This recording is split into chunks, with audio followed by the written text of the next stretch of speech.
Morning Spirit. Selamat pagi, semangat pagi. Shalom Bapak Ibu dan saudara-saudariku yang dikasih oleh Tuhan Yesus. Bertemu kembali di dalam Morning Spirit. Pagi ini kita akan belajar firman Tuhan dengan tema Kebangkitan Kristus. Penggenapan dari berita Injil keselamatan.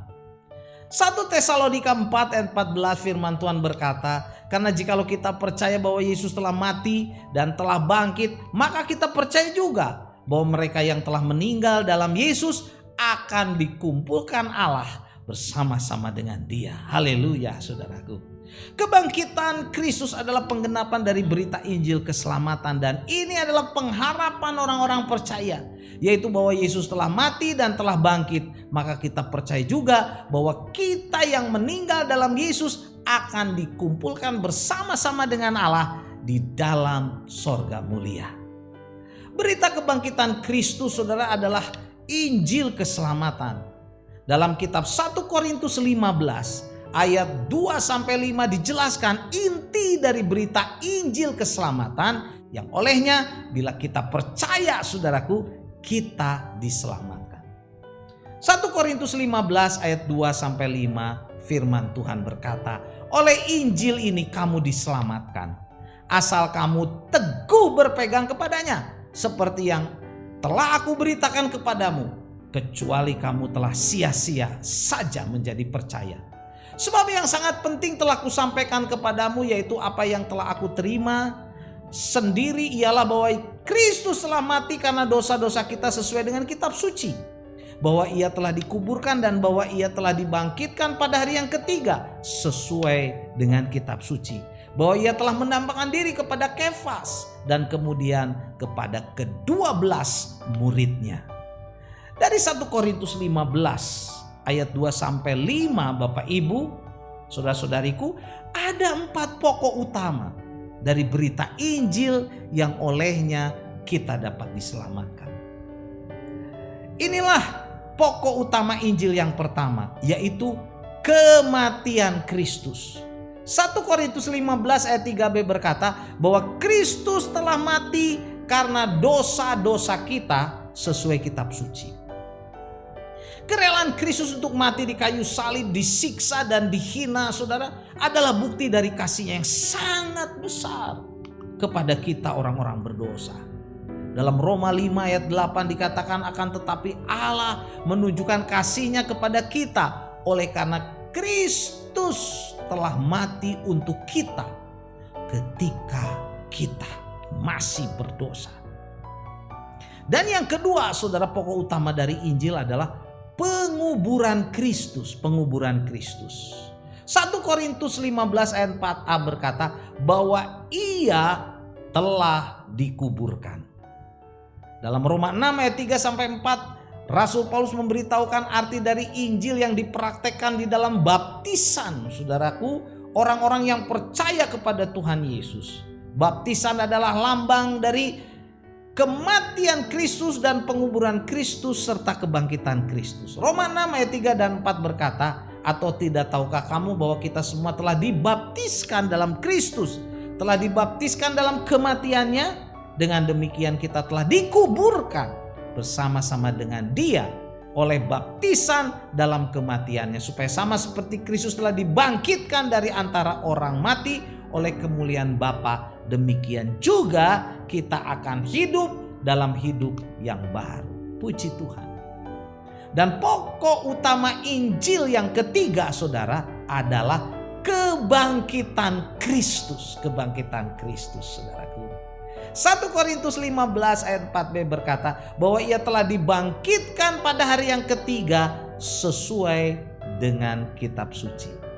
Kebangkitan Kristus adalah pengharapan bagi orang-orang yang percaya, yaitu bahwa kita yang telah meninggal dalam Tuhan Yesus akan dikumpulkan Allah bersama-sama dengan Tuhan Yesus di sorga mulia. Puji Tuhan, saudaraku. 1 Tesalonika 4 ayat 14, saudara, mencatat, katakan, karena jikalau kita percaya bahwa Yesus telah mati dan telah dibangkitkan, maka kita percaya juga bahwa mereka yang telah meninggal dalam Yesus akan dikumpulkan Allah bersama-sama dengan Dia. Di mana saudara? Di sorga mulia. Haleluya. Inilah penghiburan bagi kita. Yesus sudah bangkit, memberikan pengharapan kepada kita. Dan yang keempat saudara, pokok utama Injil saudara adalah penampakan Kristus sesudah kebangkitannya. Kepada siapa? Kepada murid-muridnya dan orang percaya yang lain. 1 Korintus 15 ayat 5 firman Tuhan berkata bahwa ia telah menampakkan diri kepada Kefas dan kemudian kepada 12 muridnya.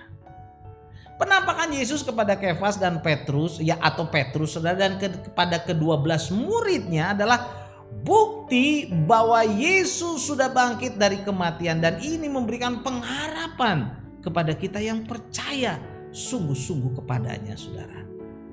Yohanes 12 ayat 14 mencatat, itulah ketiga kalinya Yesus menampakkan diri kepada murid-muridnya sesudah ia bangkit dari antara orang mati. Jadi saudaraku, kebangkitan Kristus adalah penggenapan dari berita Injil keselamatan. Inilah saudaraku 4 pokok utama dari Injil, berita Injil yang olehnya kita diselamatkan. Pertama, kematian Kristus. Kedua, penguburan Kristus. Ketiga saudara, kebangkitan Kristus. Dan yang keempat, penampakan Kristus sesudah kebangkitannya kepada murid-muridnya dan orang percaya yang lain. 1 Korintus 15 ayat 3b sampai 5 saya bacakan lagi, bahwa Kristus telah mati karena dosa-dosa kita sesuai dengan kitab suci, bahwa ia telah dikuburkan dan bahwa ia telah dibangkitkan, puji Tuhan, pada hari yang ketiga sesuai dengan kitab suci, bahwa ia telah menampakkan dirinya kepada Kefas dan kemudian kepada ke-12 muridnya. Amin. Saudaraku, mari kita berdoa. Terima kasih Tuhan, kami boleh mengingat kembali Tuhan pada hari Minggu Tuhan dan saat ini hari Senin tentang kebangkitan Tuhan Yesus yang memberikan kepada kami pengharapan. Terpujilah namamu Tuhan, kami mau lebih sungguh-sungguh lagi kepada Engkau supaya hidup kami memuliakan namamu. Kalau ada saudara-saudari kami yang belum percaya, Tuhan juga jamah supaya percaya kepada Tuhan Yesus sebagai juru selamat. Dalam nama Tuhan Yesus kami berdoa. Amin. Amin. Bapak Ibu dan saudara-saudariku yang dikasih oleh Tuhan Yesus, sekali lagi kalau kita diberkati oleh Morning Spirit ini, jangan lupa klik like dan subscribe supaya bisa mengikuti Morning Spirit terus, dan juga bunyikan loncengnya, berikan komen, bagikan kepada banyak orang. Sampai bertemu dalam Morning Spirit selanjutnya. Morning Spirit. Selamat pagi, semangat pagi.